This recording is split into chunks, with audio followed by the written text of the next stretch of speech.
TMC Info, bonjour. Coup de feu dans un lycée de Grasse, colis piégé à Paris, état d'urgence maintenu. Nouvelle éruption de l'Etna, retombée douloureuse pour un groupe. 18 ans, c'est l'âge du monégasque Mbappé, sélectionné en équipe de France de football. Le proviseur du lycée Tocqueville de Grasse, isolé hier par la police, et 3 de ses élèves ont passé la nuit à l'hôpital après avoir été légèrement blessés par un garçon de 16 ans du même lycée. Il voulait régler ses comptes, semble-t-il, avec d'autres élèves, mais il a été intercepté par le proviseur dont tout le monde, des élèves aux autorités, a salué l'héroïsme. Il a subi hier une opération qui s'est bien passée, mais il souffre toujours du contre-coup psychologique, comme ses élèves, dont 10, en plus des 3 hospitalisés pour avoir reçu des plombs, ont été légèrement blessés ou choqués dans la bousculade. Une enquête a été ouverte pour tentative d'assassinat de la part de l'agresseur, fasciné par les armes à feu, qui est entré avec un fusil à pompe et des armes de poing qu'il avait pris chez ses parents et son grand-père, des grenades sans doute à plâtre ainsi qu'une bombe artisanale dans son sac à dos. Sur ses comptes Facebook, Twitter et YouTube, on a trouvé des photos et vidéos sinistres comme celle d'un massacre pratiqué dans un lycée du Colorado. Tout de suite, la piste terroriste a été écartée, mais le dispositif alerte attentat a efficacement fonctionné avec une arrivée très rapide des forces de police et une application immédiate des mesures de protection et de confinement pratiquées auparavant sous forme d'exercice à l'initiative du Conseil régional qui comptait compléter le dispositif, notamment par des portiques de détection capables de démasquer un élève susceptible de franchir sans problème un simple contrôle visuel. À Paris, où peu avant, un colis piégé avait explosé à la face d'une assistante de direction dans les locaux du Fonds monétaire international, il s'agit bien d'un acte terroriste attribué à un groupe anarchiste grec après la découverte de résidus de timbre grec, sachant qu'un paquet semblable envoyé cette même semaine au ministère allemand des Finances, mais resté inerte, a été revendiqué par le groupe anarchiste grec Conspiration des cellules de feu. L'assistante de direction du FMI a eu le visage atteint par des éclats et le tympan marqué par l'explosion. François Hollande a rappelé hier la nécessité de maintenir l'état d'urgence que son ministre de la Justice, Jean-Jacques Urvoas, envisageait la veille de lever.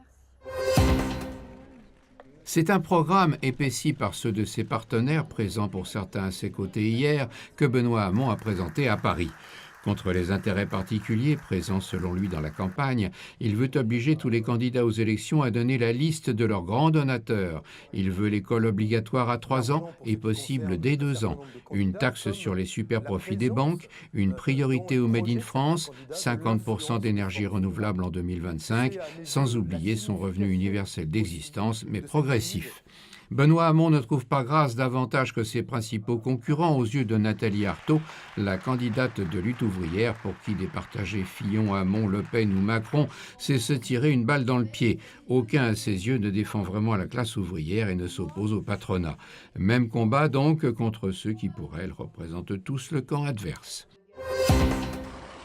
L'Etna a craché le feu pour la 3e fois en 3 semaines. Sa lave, projetée jusqu'à 200 mètres de haut, a fait subir à un groupe de journalistes et de vulcanologues une pluie de pierres brûlantes et de vapeur après une explosion due au contact de la lave avec la neige. Une dizaine de blessés, mais sans gravité.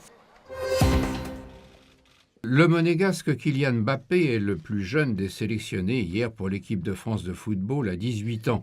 Les raisons de ce choix par son auteur. C'est vrai que c'est un jeune joueur, mais qui a beaucoup de qualité. Il le prouve depuis plusieurs semaines, plusieurs mois. Après, tout le monde peut se poser la question, est-ce le moment?